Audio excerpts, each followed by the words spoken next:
In an age where love is often disposable and commitment's a fading concept, divorce has become a stark reality for many. It's a journey that shatters lives, leaves behind a trail of pain and confusion and uncertainty. But what if we could reframe this experience? What if we could transform this adversity into an opportunity for growth and renewal? In today's episode, we explore the modern landscape of divorce and discover the path to healing, resilience, and ultimately a fulfilling life. So let's get started. Welcome to the Catalyst Podcast. I'm your host, Jason. We're live on all your favorite platforms, including Facebook, YouTube, Instagram, Threads, and TikTok. You can listen to our episodes on Amazon Music, Apple Podcasts, Spotify, iHeartRadio, and Podbean. Just like a catalyst sparks a reaction, we hope this podcast will light a fire within you to create a positive change in your own life. Want to be a part of this community? We'd love to hear from you. Reach out to us at catalystmotivationpodcast@gmail.com.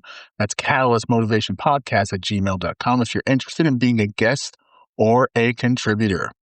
Welcome to episode 82, Shattered and Reforged, a modern guide to divorce. So, we live in a world where relationships are as fleeting as the last TikTok trend.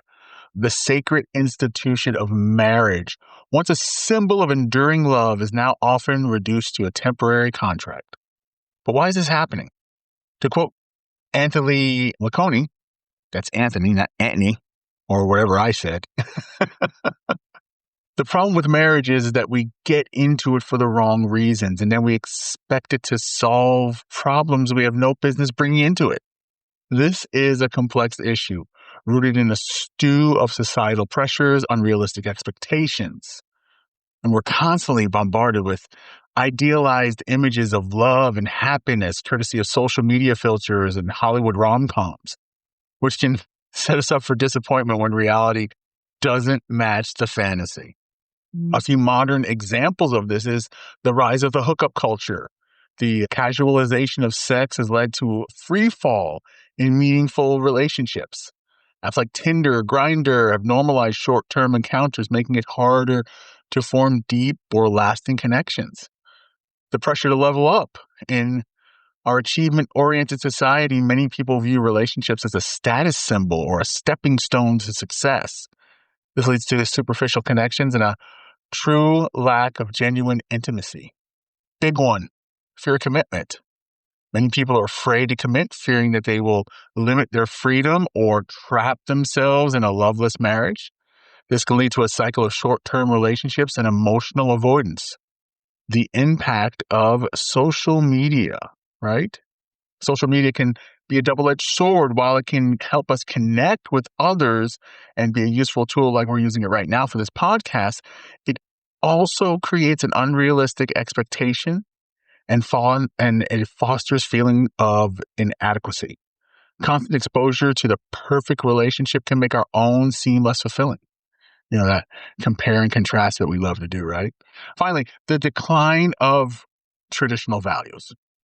As society has become more secular, unfortunately, traditional values like marriage and family are losing their importance. And this makes it harder to maintain long-term relationships. These factors, combined with a lack of effective communication skills, yes, since 2020, our communication skills have fallen off the charts. But most importantly, emotional maturity. And in a lot of cases, it isn't really our fault per se. It's, we don't know how to handle our emotional maturity. Like our parents didn't know how to handle their emotional maturity, just like their parents didn't know how to control or understand their emotional maturity. But emotional maturity is such a big part of it and can contribute to the high divorce rate and increasing number of unhappy relationships. Folks, here it is. Divorce is an emotional fucking roller coaster, okay? A coaster of feelings from anger and resentment to sadness and despair. It's a time of profound loss. As you grieve the end of a relationship, the loss of dreams, and the potential future you once had, the dream is gone. To quote Queen Elizabeth, Grief is the price we pay for love. It's important to acknowledge and process these emotions. Suppressing them will only prolong the healing process. Allow yourself to feel the pain, but don't let it consume you. Embrace the discomfort, for it's in the darkness that we find the light. Now, there are many examples of the emotional roller coaster that happens during divorce, like shock and denial, right? Initially, many people feel numb or disbelieving about the impending divorce, and this natural defense mechanism is there to protect oneself from overwhelming emotions. That was definitely one for me. As the reality of the situation sets in, feelings of anger and resentment may arise. Right?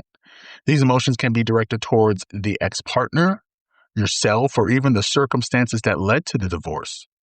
In the loss of a relationship that was once cherished, it can lead to feelings of sadness and grief, and this can manifest itself as depression, anxiety, or even difficulty sleeping. Divorce can bring about significant changes in one's life, including financial instability, challenges or changes in living arrangements, and the impact on the children. These uncertainties can lead to feelings of fear and anxiety. And finally, some people may feel guilty or ashamed about the divorce, especially if they believe they're responsible for the breakdown of the relationship. These feelings can further exacerbate emotional distress. It's important to remember these emotions are normal and part of the healing process. By acknowledging and processing them, individuals can begin to move forward and rebuild their lives. When it comes to divorce and the legality of it, it can be a minefield, and you need to know how to protect your rights. A minefield filled with complex procedures and emotional battles, it's essential to seek the guidance of a qualified attorney who can help you navigate the legal process and protect your rights. To quote Robert Frost, the best way out is always through. Remember, the legal process may be adversarial, but it's important to maintain a sense of dignity and respect.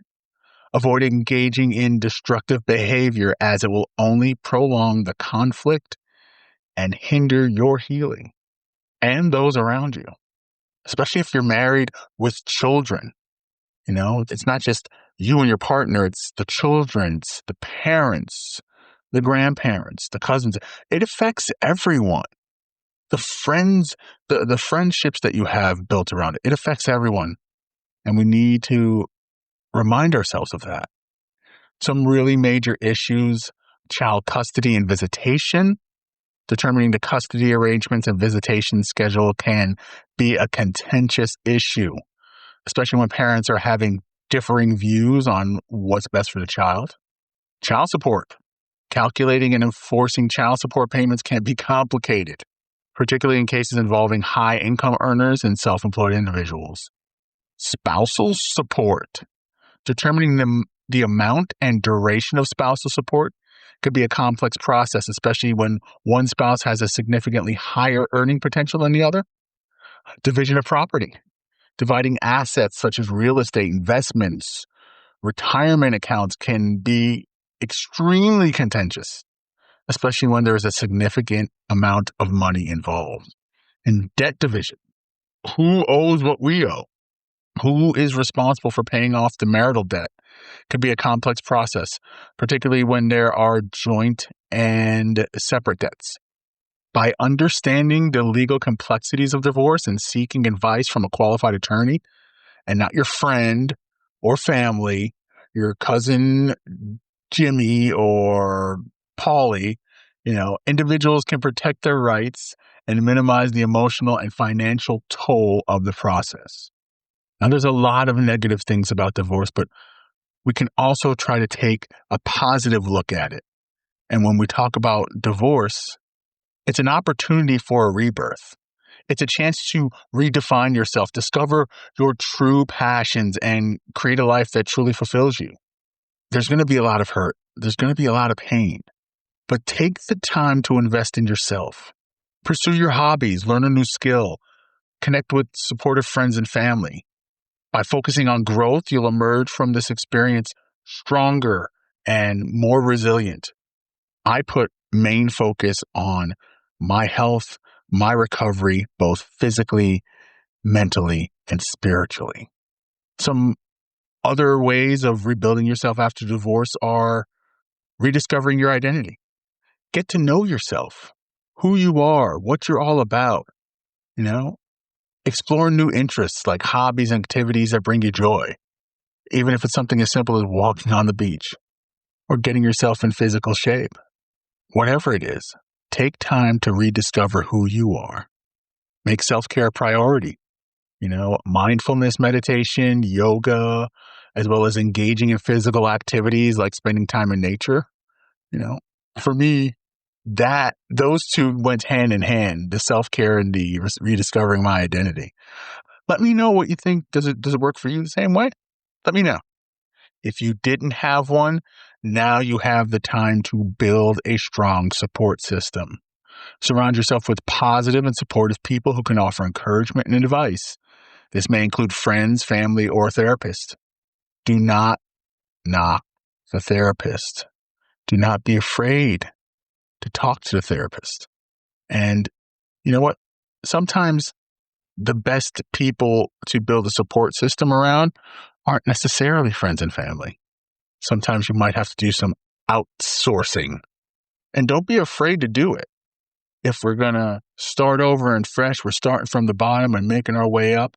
Let's set some goals and make some plans, either professional or personal. This can help you stay motivated and focused and help you in rebuilding your life. And do something different, right? Embrace new opportunities. Be open to new experiences and opportunities. Maybe that wasn't something you did before, but now let's make it a priority.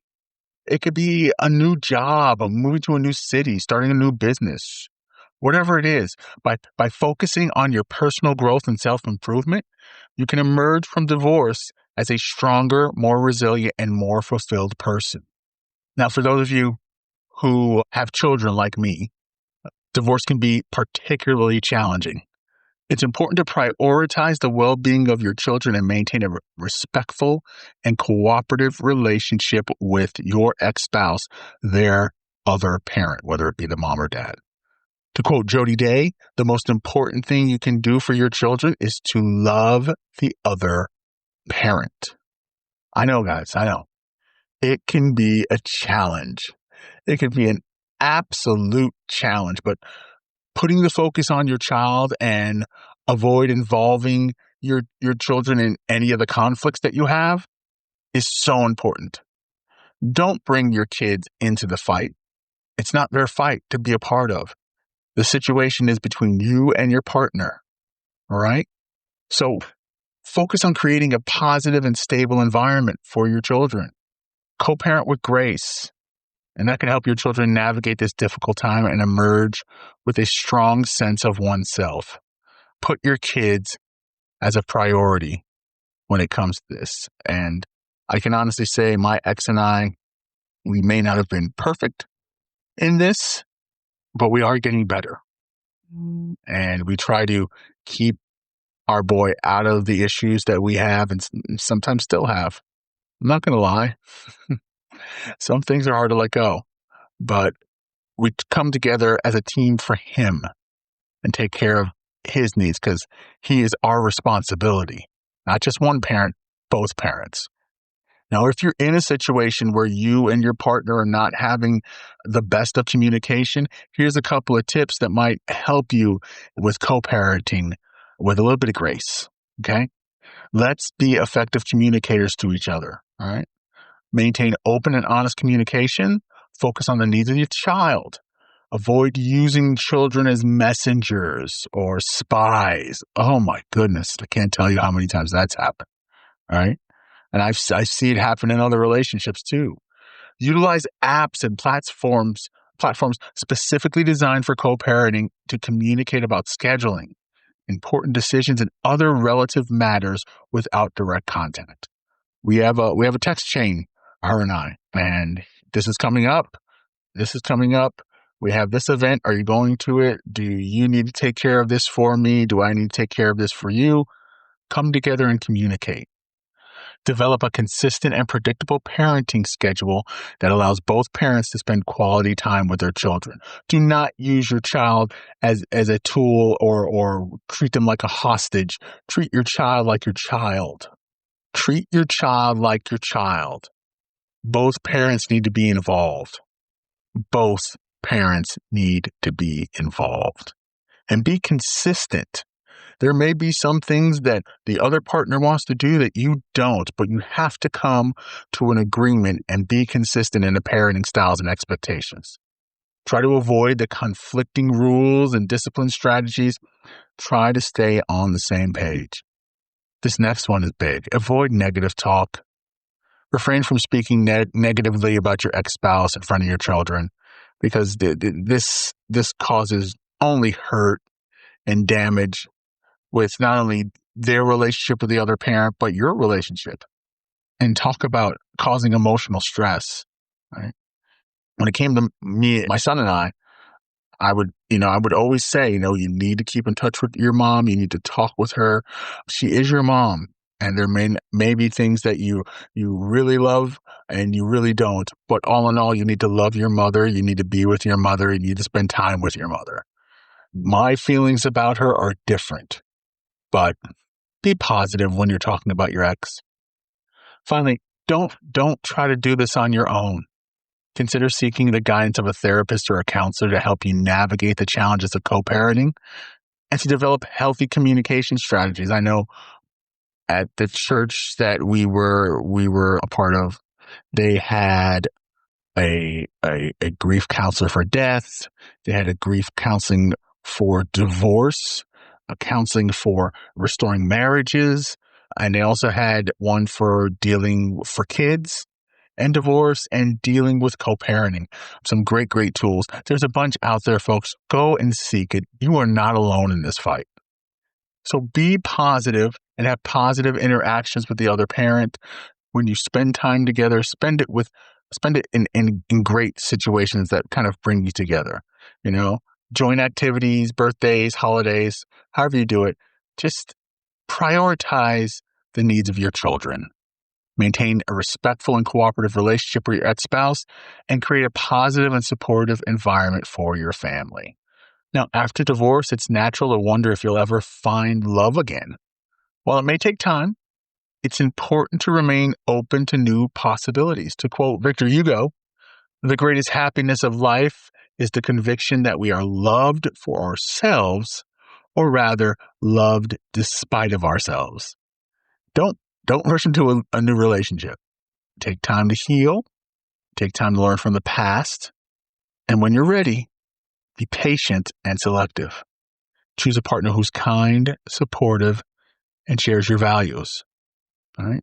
We've seen so many people just, I'm free now and I can just go and be with anybody, whoever I want. And there's so many factors that work against that. Take your time, heal yourself, and then take your time when you're out there looking for love. All right? Love yourself. Before you do any of this, love yourself. Focus on you and the child inside you and accept who you are. All right? Dig deep into the past. Face the fears. Face the hurt. Rebuild your self-esteem and develop a positive self-image. All right? Now, online dating. Whew. You want to give it a try, you can give it a try. I know from my past experiences, it is something else, but maybe for you, utilizing online dating platforms to meet new people and expand your social circle could do just that. All right. So like I say, approach online dating with caution and be mindful of the catfishes, the red flags, the scams. There's several on both sides, right? And I'm speaking from experience. Looking at a picture online and meeting the person, and they look nothing like it. Yes. So, again, take your time, be wary, especially when it comes to online dating. Social activities. Join a club, a group, take up a new hobby, meet like-minded people and potential partners. Let your friends and family introduce you to some folks, right? That doesn't hurt. That doesn't hurt. They know you very well, and it might have somebody that could be the one. You never know. And and just be mindful in dating again, right? Just approach it with intention and mindfulness. Set boundaries. Communicate openly and honestly, and be patient in the process of getting to know someone. Remember, finding love again after divorce is a journey, not a destination. By focusing on self growth, being patient, and approaching dating with intention, you can increase your chances of finding a fulfilling and lasting relationship. Okay, so to wrap it up, divorce is a challenging experience, but it's not the end of the world. It's an opportunity for growth, healing, and renewal. By embracing the pain, learning from our mistakes, and focusing on our own happiness, we can emerge from this experience stronger and more resilient than ever before. Remember, healing from divorce takes time and patience. Focus on self-care, personal growth, and building a strong support system. If we do that, you can emerge from the challenging experience with a renewed hope and optimism. Okay, here's an actionable takeaway for you. Today, take a moment to reflect on your own journey. What lessons have you learned from your past relationships? And what are the goals for the future? Setting clear intentions and taking consistent action, you can create a life that you love. Let us know how you're doing with it, okay? Let's be accountable to each other. We want to hear from you. Be sure to like and subscribe. Don't forget to follow us on social media for more relevant content. Remember, you're not alone. There are countless other people who have gone through similar experiences. Seek support, be patient with yourself, and believe in the power of your own resilience. You have the strength to overcome any challenge and build a fulfilling life. So go ahead and share your thoughts and experiences in the comments or on social media. Let's support each other, right? And look to the podcast for more motivational content like this. And you can also find us, like we said, on Apple Podcasts, Spotify, or wherever you get your podcast. While there, leave us a review and help us spread the word. Want to say hello to our friends in Russia and Germany and the Philippines, here in the States. We're also active on social media, so follow us for more inspiration. We're on Facebook, YouTube, Instagram, Threads, and TikTok. Thanks so much for listening to episode 82 of the Catalyst Podcast, and we'll see you next time for episode 83. Go be great.